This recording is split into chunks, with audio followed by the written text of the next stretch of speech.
I'd like to go ahead and introduce Jillian Love. Jillian is a change agent and pioneer in the conscious cuisine and sustainable health movement. She is founder of Bay Area Raw, an organization providing event services and social networking opportunities to bring together local businesses, entrepreneurs, visionaries, activists, community leaders, and the community members to share information, celebrate healthy lifestyle, and support the growth of the conscious cuisine and sustainable living movement. She also runs the several Bay Area meetup groups focused on conscious cuisine, holistic health, and sustainable living. These local groups serve as community hubs for individuals interested in exploring conscious eating and optimal nourishment and engaging in lifestyle choices that sustain the planet. Jillian Love is committed to global transformation through conscious cuisine and is an advocate for food justice. And please welcome Jillian Love. Thank you. I'm excited to be here. I'm excited to see the snacks that we all have here. It's all this great fruits and vegetables and nuts and seeds, everything that Dr. T was just talking about, we should be eating more of. And who eats plants? Who eats lots of plants? Who's like 100% plant-based? Anyone? Okay, well, if you're not 100% plant-based, maybe it's because there's something that you really like that you think you can't have when you eat just plants. And for me, that thing was cheese. So I stumbled upon a plant-based diet kind of by accident. In 1997, I decided I wanted to do something for my body to get healthy and do a cleanse. And I wanted it to not just be spa treatments. I wanted it to be something internal. So I did some research and started looking up places that you could go and do fasting and things like that. And I thought to myself, oh my goodness, one day without food and I get headaches, I can't do it. But I found this place that was a living food retreat, a living food cleanse, 2 weeks, all living food, raw food, plants, nothing heated above 118 degrees. And I thought, well, I could do that. 2 weeks, I could do that. And I signed myself up on my own, went to Puerto Rico to the Ann Wigmore Institute. Does anyone know about the Ann Wigmore Institute? Ann Wigmore was one of the pioneers in the living food movement. And I had a really unexpected transformation during that time. I didn't have any health challenges at the time, but I lost any extra weight on my body. My skin cleared up, my moods leveled out. I felt like a superhero on the other end coming out of it. I really thought, I was like, I'm going to go into fitness training. I feel so good. And I was there, and there was people there that did have health challenges that were getting amazing results in really short amounts of time. So I wound up becoming really kind of awakened, is what I would say, to the connection between food and not only how good you can feel, you know, and look right now, but how important it was for your health in that moment as well as down the road. And so up until that point, I really ate certain things or didn't eat certain things because I wanted to look a certain way in my jeans and my bikini and things like that. And after having this experience, it went way beyond that. It went deeper, and it got me really clear on how important it was to get the right nourishment in my body now and for my future, for the future I wanted to have. I wanted to live long, be healthy, and be fit and active.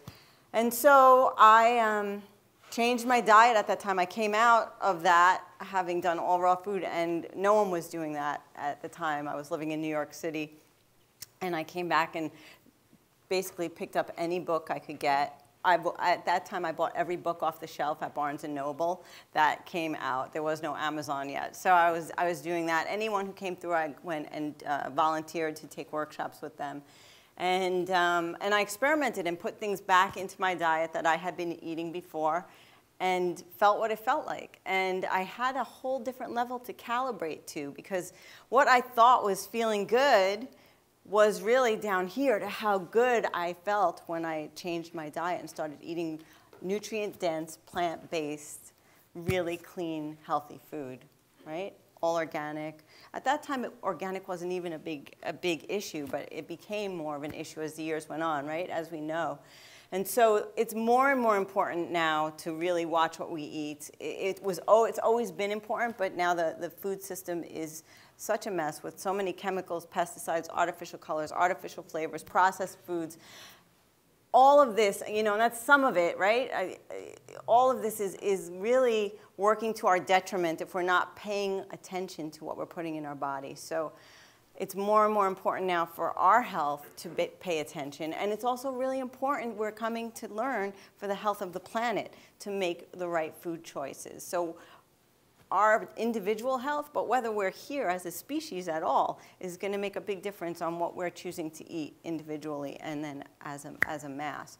So about 1997, I was working in higher education administration, and I started changing my diet, and I just kind of did this for myself for years and years.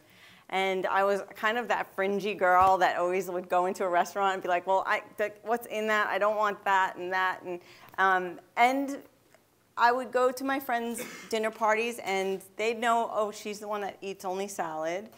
But I would always bring these amazing desserts, and they'd always be excited to have me because these desserts would be super healthy and super delicious. And so they remembered that. And now those friends that thought I was fringy then are starting to come around and say, oh, you know what, I'm not feeling so great. Can you help me out? Like, what are some things I could eat to change my diet that would be healthy? And so I had quit my job in 2008 and changed my career around and started doing this full-time, being a full-time chef and educator. So that's what I do. I teach classes, and I do some personal chefing and chef for retreats and things like that, and work with people one-on-one who want to change their diet and learn how to make really healthy food that tastes really good too.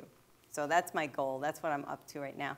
And it excites me to come here and make for you one of my favorite recipes. Super simple, one blender, easy recipe. How many ingredients? It's back there. Just, well, it looks like a lot of ingredients, but it's really not. It's a lot of spices. And instant gratification. So is anyone into eating cheese? Yeah? Anybody hate cheese? No, everybody loves cheese. Cheese and chocolate, right? It was either cheese or chocolate. And chocolate I could give or take, but cheese I must have. It's like, it's one of the things. So we're going to make this cheese that is super easy. One ingredient is a pepper. And, you know, I just want to show you, you don't even need knives. Like, this is the close to wild foraging a pepper that I could get on the way here and stopping at Safeway. But I do this with avocados too. You know, you think, oh, you have an avocado. Avocado is the perfect food to take with you on the road because it's so satisfying. You get the fats, it's so fulfilling, and it comes in its own package, and you don't even need a knife to have it. You can bring it on the airplane, no problem. You just stick your fingernails in and twist, and it opens. And so the same thing with a pepper, right? You don't need to, this is a great thing. You think, oh, I can only bring an apple to eat, right? Or a banana. No, you could bring a pepper. You can do this right at work. You can do this, have it as travel food. Kids love peppers. I teach kids classes. And the most popular class, one of the most popular classes, I teach like those little toddlers up to teens and then to adults too. But we did a rainbow salad class, and they were crazy for peppers. They loved the salad class. And their parents were kind of surprised, like, I can't believe they're eating all these vegetables. I thought they wouldn't like vegetables. Where does that come from? That's totally taught. So we can just throw this in. And I'm putting this in the bottom. Can I tell you why I'm putting it in the bottom? Because it's water rich, and it's most of the liquid in this recipe is just coming from this pepper. I'm not even going to add water unless I really need to, but most of it's just coming from that. And then once I have that in, because when the blender spins, it's going to make that into liquid at the bottom. I'm going to add the cashews, so 1.5 cups of cashews. Cashews are one of the most versatile nuts that you can get your hands on. You can make them into cream in a blender like this. Does anyone have a high-speed blender? Anybody not have a high-speed blender? Okay. I'll let you turn it on and off, that way you can get a feel for it, and then you'll want it. It's like a cell phone. If you ever didn't have a cell phone, it was fine until you got the cell phone, and now you cannot not have a cell phone. One of these blenders is like that because of what it can do. And then if you learn a few good recipes like this, you'll hands down. I use this probably twice a day, at least. In the morning, I make a hot beverage in here, and I blend usually maybe some nuts or some hemp seeds into some, like a chicory kind of drink, Cathix or Ticino. Anybody know what Ticino is? Do a whole class on hot elixirs, healthy hot elixirs that don't have caffeine in them, which are wonderful alkalizing instead of acidifying to your body. That's another story. And then I usually make a dressing or something, or a soup, or a smoothie later in the day, one of those things, or all of those things. What else is going in here? We're going to put in so we have the pepper, we have the cashews, some sun-dried tomatoes. You know what this is? This is like Bam. Who's that chef that makes that Bam sound? This is the flavor blast that's going in here. So you can also do this with some fresh tomatoes instead of a pepper if you wanted. This is one recipe. It's my recipe. You can change it. You can add things. You can put other things in. You could take things out. You can change the spices. A recipe is just a suggestion. So this, if you like my taste palette, you're going to like this. But there's things you could do to change it up to make it suit your palate also. If it's a little too spicy, a little too tangy, you can just adjust for those things. And then we're going to put in some nutritional yeast. Who's used this before?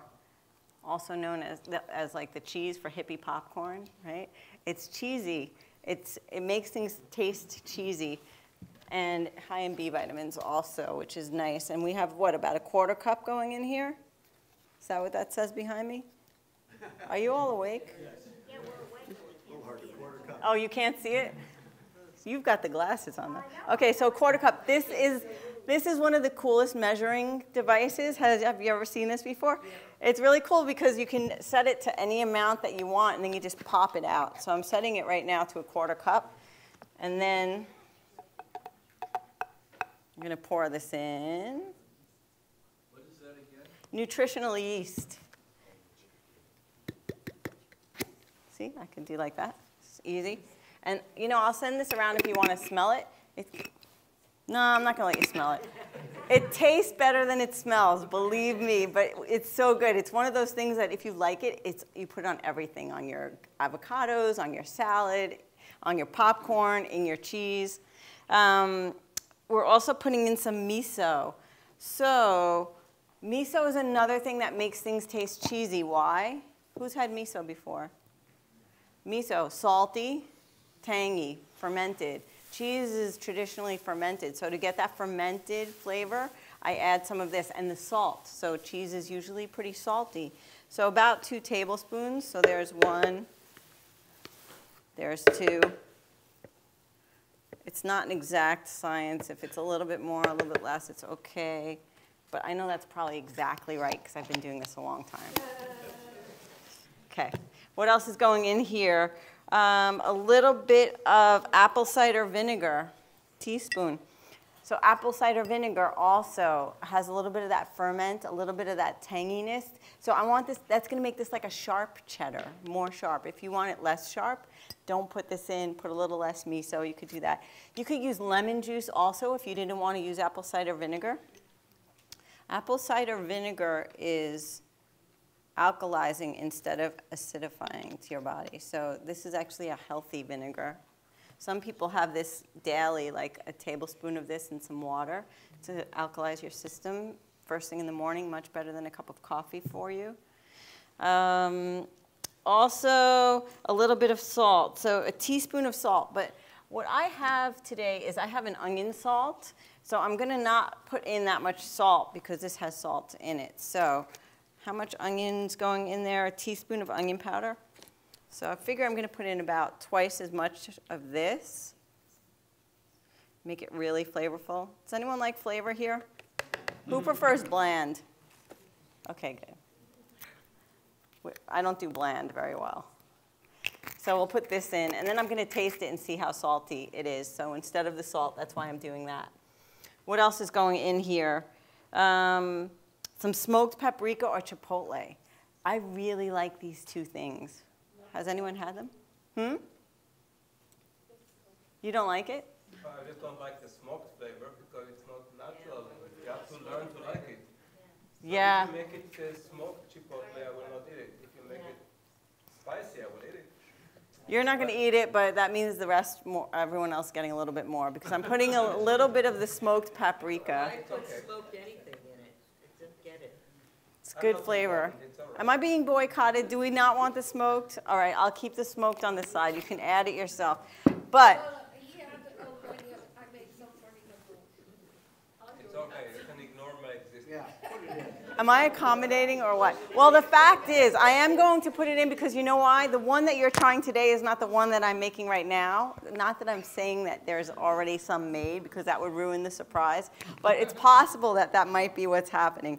So since you might not be around to eat this, although you might, but you might bend the rules if you're really hungry when I see you this weekend and it's really good. We have forest fires. It's totally natural. Oh, see? Forest Smoke fires. everywhere. We run away from those. So we put in a little bit of that smoked paprika. I'm going to put in a dash of cayenne because I like cayenne, just a little, not too much, but a little. And that's a lot, but enough. Otherwise, you're going to eat this whole thing too fast. That's what happens when I make chocolate also. When I make chocolate, I put some cayenne in it to slow people down. And what else didn't I put in here? What do I have? I have the onion salt, smoked paprika, turmeric. So I like to add a little turmeric for two different reasons. One, because it's anti-inflammatory. Two, because it tastes good. And three, because it's yellow. So 3 reasons, I lied. 3, because it's yellow. And how much was supposed to go in there? Something like that. That much. And I want the cheese to be yellow. So I put a red pepper. So the red and the yellow is going to make it a nice orange. You could also do this with a yellow pepper and make it a lighter colored cheese. You could get an orange pepper. Never green peppers. Green peppers, bad. They're not ripe peppers. They taste terrible. They give you indigestion. I don't know why anyone ever thought. Those are the impatient people who thought they could eat green peppers. But I don't think we're ever supposed to eat green peppers. That's my theory. Unless it's a little bit of jalapeno in some sort of Mexican thing, then that's okay. So the last thing that's going in here is some oil. And I have a refined coconut oil. So technically this isn't raw because it is refined. You could use a raw virgin coconut oil too. The difference between between virgin and refined is that virgin is just like what it said. It's virgin. It has that coconut flavor. And refined has it refined out. So if you're going strict raw, you're going to use that one. You're going to have a coconut cheddar, which is also good. But for today, we're going to go with the refined because it's a little less coconutty. And, you know, some people don't like it. I like it. So 1.5 cups. This is 2 cups. So cup, a little more, a little more. Now, the reason that I'm putting this in there, anybody have any idea?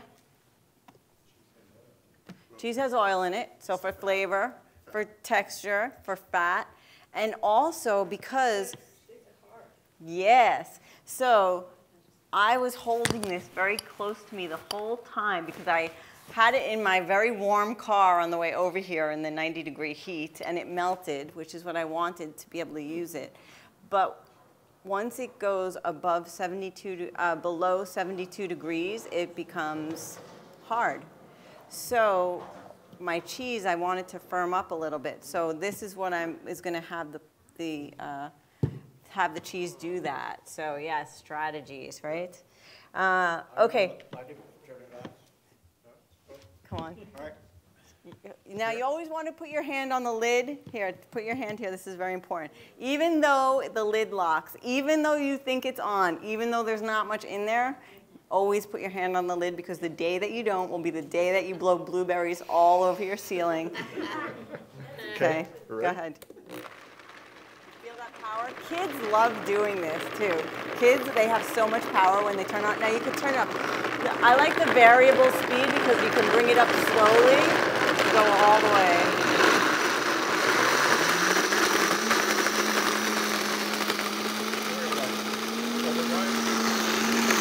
Yeah, you can put overdrive.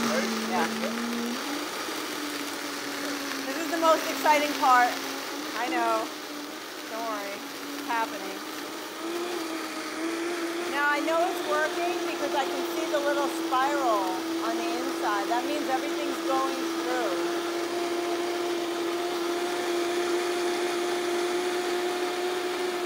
It's still going. Yeah. We're making it 100% smooth. You could do a little bit chunky if you want. It's almost like those cheeses that have graininess to them. But I like to go for 100% smooth.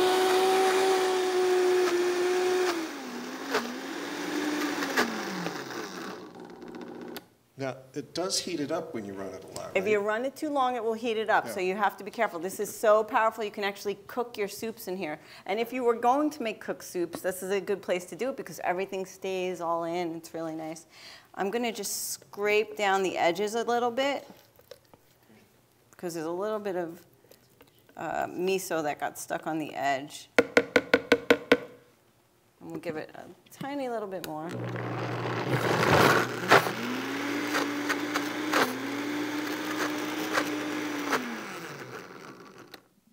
Hear it catching like that. So you have to pop the air bubble, but this looks pretty smooth.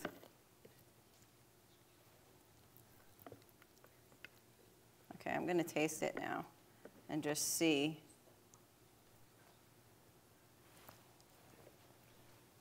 Oh, you won't like it. I don't think you want it. This is amazing. It's so good. So what I will do is, anybody who does want to try this batch, when you come up here, I'm going to let you try this batch. But by the magic of television, no, not yet. We didn't get there yet. What I have is what I would do with this at this point is put it into a mold. So you can actually keep it like this, put it in a squeeze bottle and squeeze it on top of things. So if you wanted to squeeze it over some really yummy raw crackers and make your version of nachos, you could do something like that. Or you can put it on a piece of raw bread with a slice of tomato and some lettuce and maybe some what else would you put on there? Some olives and some cheese and a piece of avocado. Wouldn't that be a great sandwich? Amazing, right? Or even just like a lettuce leaf with this on top of it and a bunch of sprouts. And maybe, what else could we put into that? What? Did you say bacon? Okay, we could make a raw bacon out of, listen to this, you could make a raw vegan version of bacon out of either eggplant, okay, or out of coconut meat. Coconut meat is the other white meat. So many cool things you could do like that. So I have made bacon type things, but I would never eat that stuff that comes from dead animals that would have been tortured horribly. But no, I have no opinions on that. I'm not saying. But if you want to talk to me about that later, I do have a lot of opinions on that. But I'm not going to bring that to the table because really, none of that's coming to my table. No, but really, I want to get into the gourmet aspect of this. So you can pour this into, I would take this piece of saran wrap right now and put it in, this is, Anna got me this as a gift. She supports me, she's amazing, Anna. She bought me these. These are little spring form pans like that. So, you know, you've seen this for cakes, right? Those of you who bake. So they also have little ones like this that you can use for little cakes or for cheese. Or you can make a gigantic cheese wheel in a giant cake pan. That'd be amazing. But we're making little ones right now. So I'd put this in to make it come out really easily. Or you can, it will pop out of this too, but this is kind of nice. And then pour this in. So I'm not going to do it right now because it will be harder to take it home like this. But I would put this in here, and then it'll set up, right? As soon as I chill it, it'll set up and become hard. And once it's hard, what I can do with that is take it out. And if I wanted to, I can actually put it into here and make it into a ball and make one of those cheese balls out of it, right? All those cool cheese balls that you've seen. I'm not a cheese ball, come on. But you could do that, or you can just roll it in some herbs and have the outside be herbs. See, that's like the cheese ball, and I have these little, just like from Trader Joe's, easy little sliced almonds, and roll the ball and do it like that. You can imagine that, right? I don't have to actually do that, but you understand how that would happen. Same thing with herbs, and the same thing with herbs, nuts, and spices. And one of the spices I like to do that with is this. Has anyone seen this stuff? I don't work for Trader Joe's. I just shop there. And this thing, this is everything but the bagel. It's everything that's on an everything bagel, which I'm kind of addicted to this spice right now. But it has onion, garlic, poppy seeds, sesame seeds, and a little salt. Put this on your salad, put this on your avocado, or put this on the outside of your cheese, and it makes it amazing, really quick, really easy. So the other thing you could do is put it into these little molds. These little silicone molds are great. Chill them up, and they'll pop right out, pop. And that's what I did for the cheese that I'm going to share with you right now. So by the magic of television, this time for real. So this is a little cheese tray. These are the ones I popped out of the silicone mold. And I just have some gluten-free sweet potato crackers, and I grabbed some of your carrot sticks to go with that. And I'll let you all come up and try it.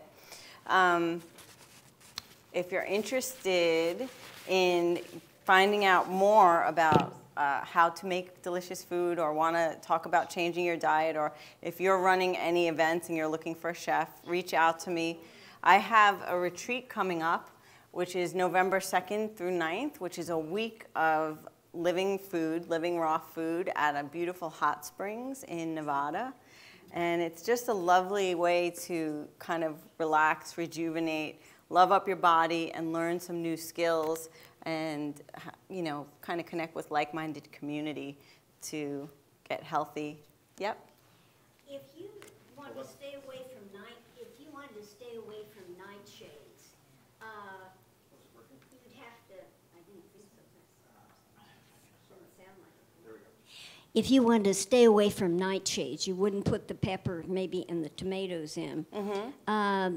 What do you suggest would be something? You could just use lemon juice, and maybe a little bit of water, and that would be fine too. Okay. Yeah. I thought you'd need something a little more solid, like an avocado or something. No. I've actually never put avocado in cheese, but you can flavor it up with all the spices, like I said. And lemon is really nice and zingy and makes a great cheese. And then you could always add other things into the cheese if you wanted, like fresh chopped herbs, or fresh chopped olives are great in there.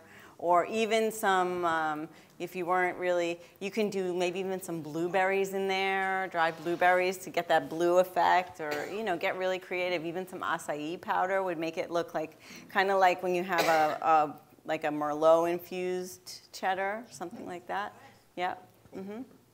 I got a question over here. Yes. So, when you cool the coconut oil, usually it can get really hard. Like I would imagine, if you put it in your refrigerator, it gets like rock hard. You couldn't do anything. So if you refrigerate that, does it get too hard? It's not going to get rock hard because you have all the nuts. So because we have all the nuts in there and the fats from the nuts, it won't get rock hard. Cool. Yeah. Okay. Another question? So based on the first presenter, is your retreat going to be clothing optional? This. I think we'll. Next question. Well, no, but let me answer that, because the retreat is you can wear a little tiny bikini, and you can come, especially you can come in your Speedo, no problem. G-string Speedo, no problem. So you can get pretty close to no clothing if you want. That sounds like fun, but I have another question. Yeah. Can you use a macadamia nut instead of a cashew? Yes, you can. Mac nuts work great. Perfect. And it's best if you soak the nuts. And these I didn't soak ahead of time, but in general, it's always best to soak the nuts to activate them. It starts releasing the enzyme inhibitors. They become more nutrient dense and nutrient available, and softer and easier to work with.